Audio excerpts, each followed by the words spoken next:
Hello అండి. Good morning. ఎలా ఉన్నారు అందరూ? బాగున్నారా? బాగా చదువుకుంటున్నారా? ఏంటంటే అసలేంటి డిఎస్సి నోటిఫికేషనే రాదంటున్నారు ఏంటి? 25-26 అంటున్నారు. మళ్ళీ జాన్వరి కూడా వస్తుంది అంటున్నారు. ఈ ఎస్సీ వర్గీకరణ తర్వాతే డిఎస్సి నోటిఫికేషన్ అని కొంతమంది అంటున్నారు. తెలిసిన న్యూస్ ప్రకారం అయితే డిఎస్సి నోటిఫికేషన్ చాలా లేట్ అవుతుంది అన్నారు. కొంతమంది ఏమో అదంతా ఫేక్ న్యూస్, సాక్షిలో వచ్చింది ఇదంతా ఫేక్ న్యూస్ అంటున్నారు. ఏంటో ఏం జరుగుతుందో ఏం అర్థం కావట్లేదు అసలు ఆ నోటిఫికేషన్ గురించి.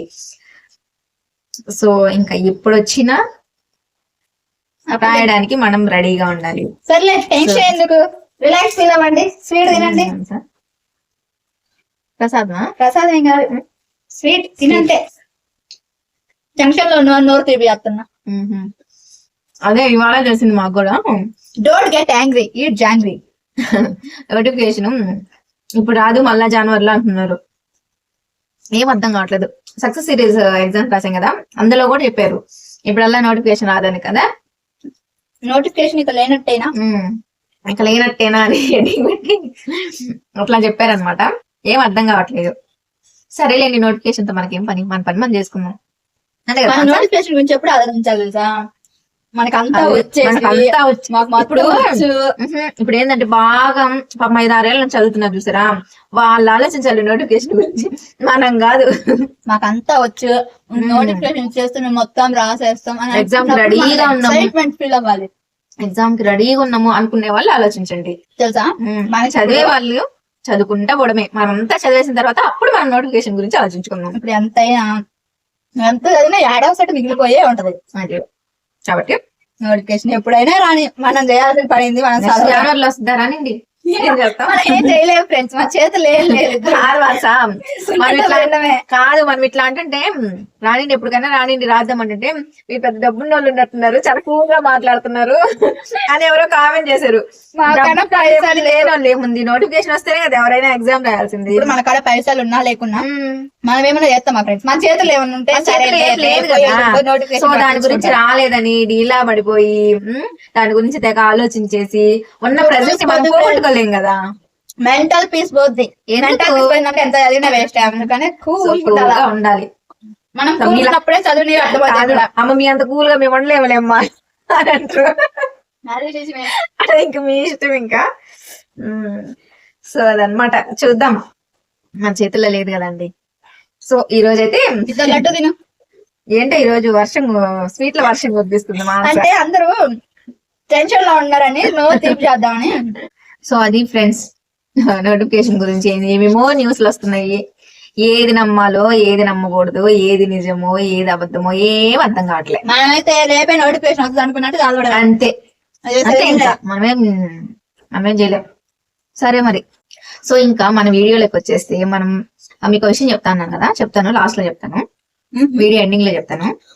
వీడియోని స్టార్ట్ చేస్తే ఇంకా ఇప్పుడైతే మనం రోజు డైలీ కరెంట్ అఫైర్స్ కి కొంచెం ఇన్ఫర్మేషన్ మీకు ఇస్తున్నాం కదా. సో ఈ రోజు కరెంట్ అఫైర్స్ లో భాగంగా ఏం టాపిక్ అంటే గ్రీన్ అమోనియా స్కీమ్ గురించి ఈ రోజు నేను మీకు చెప్పబోతున్నాను. సో ఏంటి అంటే ఇందులో భారత ప్రభుత్వం యొక్క ఏ పథకంలో భాగంగా ఇటీవల గ్రీన్ అమోనియా ఉత్పత్తి చేయడానికి వివిధ సంస్థలు ఆసక్తి తెలుసుకొనుటకు కేంద్ర ప్రభుత్వం వేలం ప్రకటన విడుదల చేసింది అంటే ఏ పథకంలో భాగంగా అంటే సైట్ స్కీమ్ అనే పథకంలో భాగంగా, SIGHT స్కీమ్ అనే పథకంలో భాగంగా. అయితే ఈ SIGHT స్కీమ్ అంటే ఏంటి అంటే strategy intervention for green hydrogen transmission scheme అన్నమాట.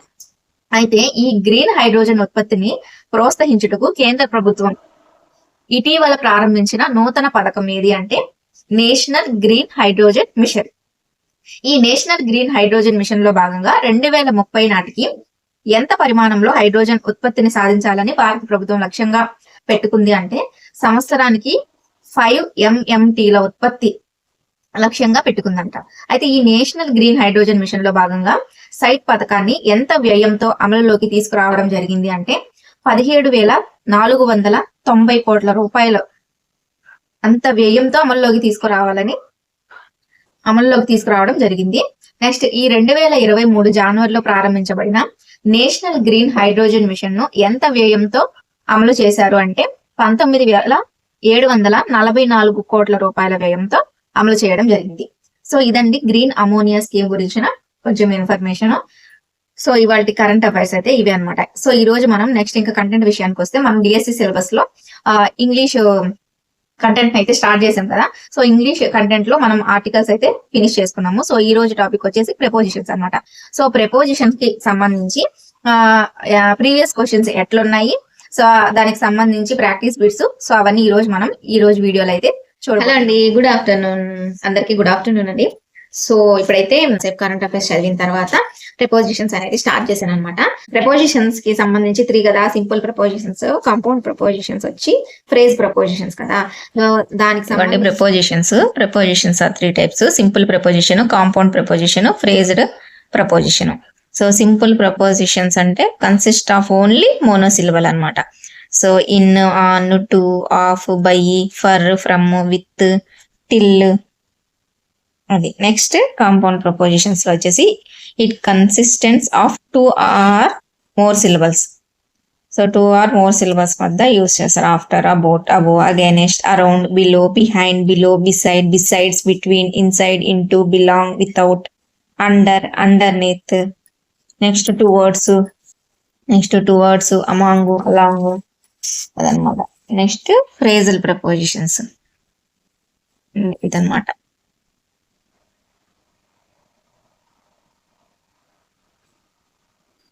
In accordance with, by the help of, in honour of అని ఇవన్నీ ఎగ్జాంపుల్ కి ఇవన్నీ. నెక్స్ట్ సింపుల్ ప్రపోజిషన్స్ గురించి ప్లేస్, చిన్న ప్రదేశాలు, ఖచ్చితమైన ప్రదేశాలప్పుడు ఎట్ యూస్ చేస్తాము. నెక్స్ట్ టైము, నెక్స్ట్ ఇట్లా రాసుకున్నాను అనమాట. Second place, next colours, on. So ఇట్లా అయితే నోట్స్ రాసుకున్నాను. సో ఇదన్నమాట.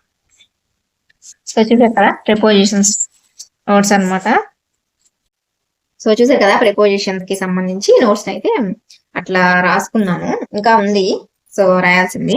సో ప్రపోజిషన్స్ కి సంబంధించి ప్రాక్టీస్ బిట్స్ అయితే చాలా ఉన్నాయి. 140 ప్రాక్టీస్ బిట్స్ ఉన్నాయి. ఓన్లీ ప్రపోజిషన్స్ మీదే 140 ప్రాక్టీస్ బిట్స్ ఉన్నాయి. అట్లాగే 200 ప్రాక్టీస్ బిట్స్ ఉన్నాయి ప్రపోజిషన్స్ మీద. సో ఈ ప్రపోజిషన్స్ అయిపోతే కంటెంట్ ఈస్ ఓవర్. మాచా అదే ఇప్పుడు ఫొనెటిక్స్ సిలబస్ లో లేవంటున్నారు. ఏంది సిలబస్ లో ఉందా లేదా? ఉంది కదా. Pronunciation, sounds, use of dictionary అంటే ఫొనెటిక్సే కదా. అదే కదా మనకి ఇది మెథడాలజీలో కూడా ఉంది కదా. డిఎస్సి సిలబసే కదా. ఎవరో కామెంట్ చేశారు సిలబస్ లో ఫొనెటిక్స్ టాపిక్స్ లేదు, నా దగ్గర 2024 సిలబస్ పీడిఎఫ్ ఉంది. సిలబస్ పీడిఎఫ్ లో ఫొనెటిక్స్ అని ఇచ్చలేదేమో, వాళ్ళకి తెలియక మళ్ళీ లేదంటుండ్రా. అది నేను మళ్ళీ రిప్లై ఇచ్చిన, pronunciation, sounds, use of dictionary అని. ఇంకా దానికి వాళ్ళు ఏం రిప్లై ఇయ్యాలి. నాకు ఉంది కదా డిఎస్సిలో టాపిక్ ఉంది కదా.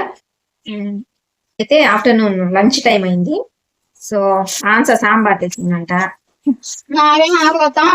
సో లంచ్ ఫినిష్ అయిపోయిన తర్వాత ప్రాక్టీస్ బిట్స్ అనేది స్టార్ట్ చేస్తాను. ఆన్సర్ ఫ్రేజ్ ప్రపోజిషన్ అంటే ఏంది? ఫ్రేజ్ అంటే ఏంది అసలు? Group of words. ఫ్రేజ్ అంటే గ్రూప్ ఆఫ్ వర్డ్స్ ని ఫ్రేజ్ అంటారా? అవును, కరెక్టే.